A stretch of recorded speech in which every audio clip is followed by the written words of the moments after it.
So do I have anything to say? No, but I mean, we could answer some questions, or you could. Nothing. You could try to ramble. I mean, I also did forget to say this film has been, it was finished a little bit earlier in the project than some, so it's already actually been doing the film festival circuit for over a year now. So we actually have traveled a little bit with the film, and it was the first sort of introduction of the project to the people of the world. So over a year ago, we premiered it at Sundance, and it was a very it was part of the New Frontier division, which was their new division for films that don't really fit into particular categories or sizes. So, but we've been like in a long dialogue for a year now with this film. But I mean, so what am I saying other than we could have been in a comfortable movie theater seat? So I'm really appreciative of the people who stood and hunched over railings. But are there question? We see it up there. Oh, hey, yeah, I assume there's been interest from a worldwide environmental organization. I'm curious what it's been, and I'm sure they would love to use clips of this in one way or another. Definitely that conversation has come up quite a bit within it in terms of haven't met any particular organizations yet, although I'm always looking for good teams to support. And to add to that, other than obviously some of the symbolic environmental questions within the film, is it was shot entirely on solar power and edited entirely on solar power HD, shot off the grid in southern Vermont. Which was also very rewarding, and that's because of Tony. Well, no, I was also just going to say, so there's a lot of carnage too with the trees. So I mean, obviously there's, there to say a message, but also just letting people know most of those trees, almost all those trees were turned into wood and are not building this addition in Vermont. But it's a very ecological way of doing, selective timber. Or selective logging. And just the story about that main tree is kind of interesting, that the main tree that comes down at the end, that has the heart in it, those are 100 and 150-year-old white pines that die from the inside out once they reach that age. And also those trees were the first trees that were planted, or came up naturally once Vermont went back from pasture to woods, because 80% of Vermont used to be cleared, 20% forested in the 1800s, and now it's inverted, 80% forested, 20% cleared. So anyway, those were the first trees to come up. Anyway, that tree that we cut down, it's always so traumatic, taking down these big, mother's trees. All the women on the crew crying. They wanted to change the story. We're building up to that one tree, and it was, they should not cut that down, find another tree, or find a dead tree. Anyway, so we CGI it, get some stock footage. I mean, there's, all sorts of talk.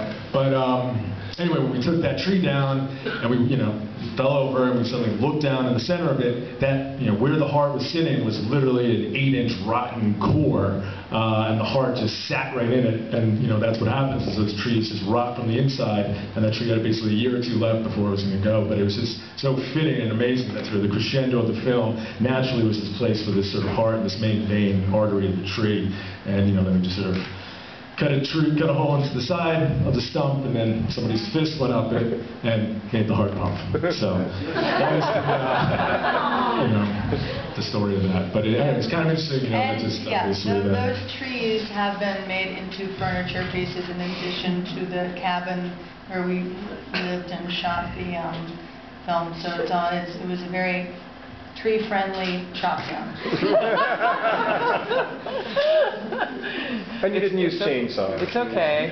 We prepped with chainsaws. Speed it up. But no, a lot of it.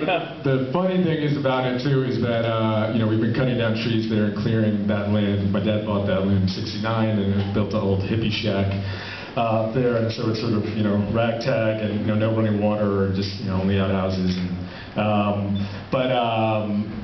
something, we had all these people up there from New York City who hadn't spent much time outdoors, and we're sort of wondering about us taking down trees and sort of a little nervous. And we told them that a tree has never gone the wrong way on us, and it's always fallen the right way. And sure enough, the first tree we're cutting down, this big tree, it completely goes the wrong way and falls right back towards the whole film crew, and everybody scatters and almost crushes one of the cameras. And no one from then on trusted us that we knew what we were doing. Everybody was terrified until we finally cut down the last tree. People had built up confidence, and that's why it's so controlled. Anyhow, kind of fun. Somebody back here. Do you plan to incorporate the film at all into your live show? So far I've used it as the opening act, so depending on the venue it has worked nicely as the half-hour opening act, and it creates a mood, a tone, some visual references, and then just segues into a rock show.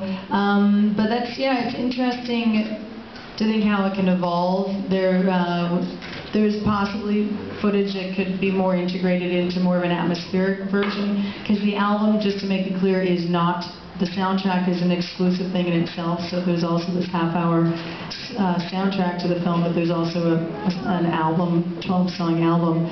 But it's funny, because in the making of this multimedia project, the simplicity of me and playing a bass and performing live is even more exciting than ever it has been.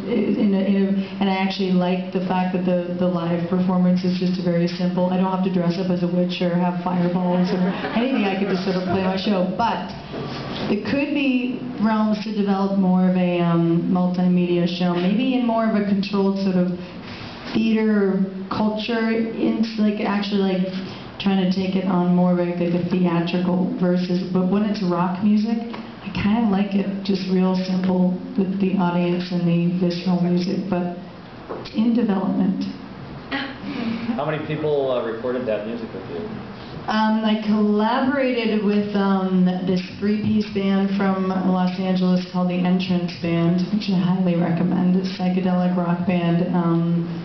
And we went, it was very simple. The film was made first, and Tony had completed most of the edit, and we went to Joshua Tree, 4th of July weekend, Joshua Tree. The hottest weekend you could ever be in Joshua Tree, and it was just a tiny little shack cabin that our friend has, a home recording studio. We projected the film on a sheet and in a loop, just made layers upon layers of drones and rhythms, and it just created a Joshua Tree inspired drone rhythm thing, and then months later went in and sort of carved out and moved it as the edit evolved. But it was just me and this band, the Entrance Band. It's a great edit because it sounds like it's one piece of music played all the way through. Yeah. Right, which was really, as a person who's lived in sort of 3 to 4 minute songs, really exciting to do, and to work essentially scoring a film, and to having a film director who's editing it also be part of the evolution of the score was really, really refreshing.